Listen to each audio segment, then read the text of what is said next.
Welcome back to the ASMR Audiobooks. We are going to discuss final chapter of the psychology of money. Chapter 10. If you haven't listened to previous chapters yet, I highly recommend starting there first to fully grasp the insights and build upon the lessons we've already covered. You'll find essential foundations on how money truly works, not just in numbers, but in human behavior. So before we dive into this next chapter, make sure you're all caught up. Now, let's continue uncovering the timeless principles that shape our relationship with wealth, greed, and happiness.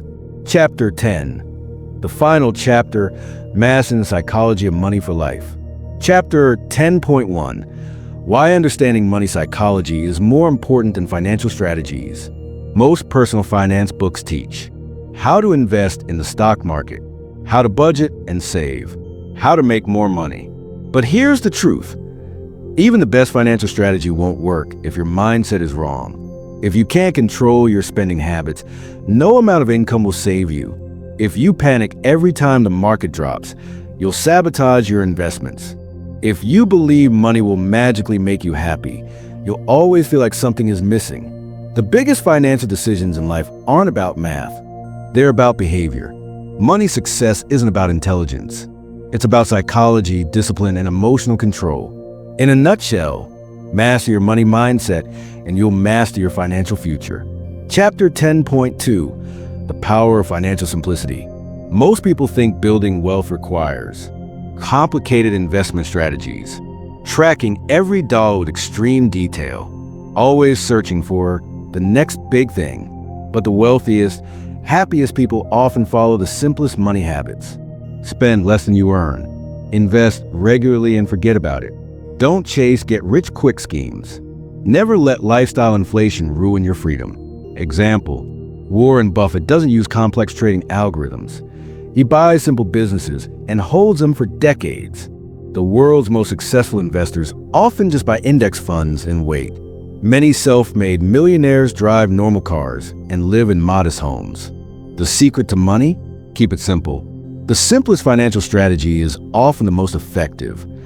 In a nutshell, you don't need a genius strategy. You need consistency and patience.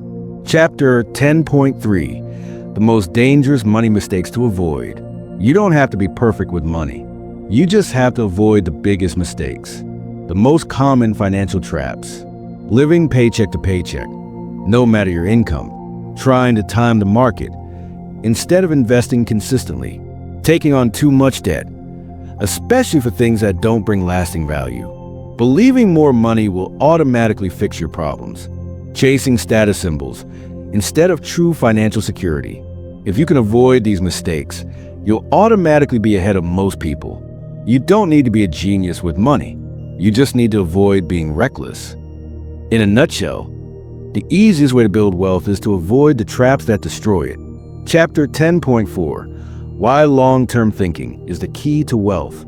Most people think about money in terms of, today, what should I buy now? This month, how much should I save? This year, how can I make more money? But the wealthiest people think in decades, not days.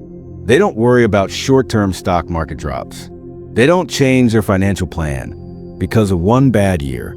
They make decisions based on where they want to be in 20 to 30 years, not just next month. Example, a $1,000 investment today can grow into $100,000 plus in 40 years. Saving just $10 a day can make you a millionaire over a lifetime. A person who lives below their means for 20 years will be wealthier than someone who chases luxury but saves nothing. The secret to wealth is patience. Those who can wait win. In a nutshell, if you think long-term, you'll always have an advantage over those who only think about today. Chapter 10.5. The real purpose of money. It's not about getting rich. It's about freedom. Why do you want more money? Most people say, so I can buy what I want. So I can live in a big house. So I never have to worry about bills. But deep down, what we all really want is freedom. The freedom to choose how we spend our time. The freedom to do work we actually enjoy. The freedom to take care of our family and future. Money isn't the goal. The life that money allows you to create is the goal. The richest person isn't the one with the most money. It's the one with the most freedom. In a nutshell, your goal isn't to be rich, it's to be free. Chapter 10.6. The best advice for a lifetime of financial success. If you only remember a few things from this book, let them be these golden rules. Rule number 1, live below your means. Always, no matter how much you earn, spend less than you make. The smaller your expenses, the faster you'll build wealth. Rule number 2, invest consistently and don't panic. The market goes up and down, but staying invested always wins in the long run. Time in the market is more important than timing the market. Rule number 3, avoid debt like the plague. Debt makes everything more expensive. The less debt you have, the more freedom you gain. Rule number 4, save for the unexpected. Because life is unpredictable, keep an emergency fund so you never have to rely on credit cards or loans.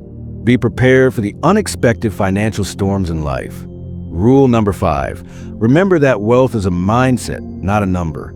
Financial success isn't about how much you have. It's about how much you control your life.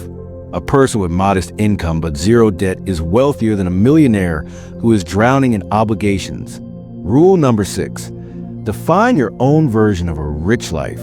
Don't let society tell you what success looks like. Figure out what you truly want and build a financial plan around that. Wealth isn't just about money. It's about having the ability to live life on your terms. In a nutshell, the ultimate goal of money is to create a life that makes you truly happy. Final chapter summary, mastering the psychology of money for life. Key takeaways. Number 1, financial success is more about behavior than knowledge. Number 2, simplicity is key. Avoid overcomplicate your financial life. Number 3, the biggest money mistakes are more damaging than small wins. Number 4, thinking long-term will always beat short-term thinking. Number 5, the goal of money isn't wealth, it's freedom. Number 6, live below your means, invest wisely, and avoid debt. Number 7, true success is designing a life that feels meaningful to you. If you master the psychology of money, you'll never have to worry about money again. The final word. This book isn't about getting rich overnight. It's about changing how you think, feel, and behave with money for the rest of your life. If you apply these lessons, you'll never feel trapped by money again. You'll stop chasing financial illusions. You'll build true, lasting wealth on your own terms. Because in the end, the real goal isn't to just have money. The real goal is to have a life you love. And that brings us to the end of the psychology of money. Thank you for joining me on this incredible journey through the hidden truths of wealth, behavior, and decision-making. I hope these lessons have given you a fresh perspective on how money truly works. Not just as numbers, but as a reflection of our emotions, habits, and choices. If you've enjoyed this audiobook, don't forget to subscribe to the AskMar Audiobooks channel so you never miss more life-changing book summaries like this. Also, share this series with others who might find it valuable. Once again, thank you for being part of this journey. Keep learning, keep growing, and remember, financial success is more about psychology than math. Until next time,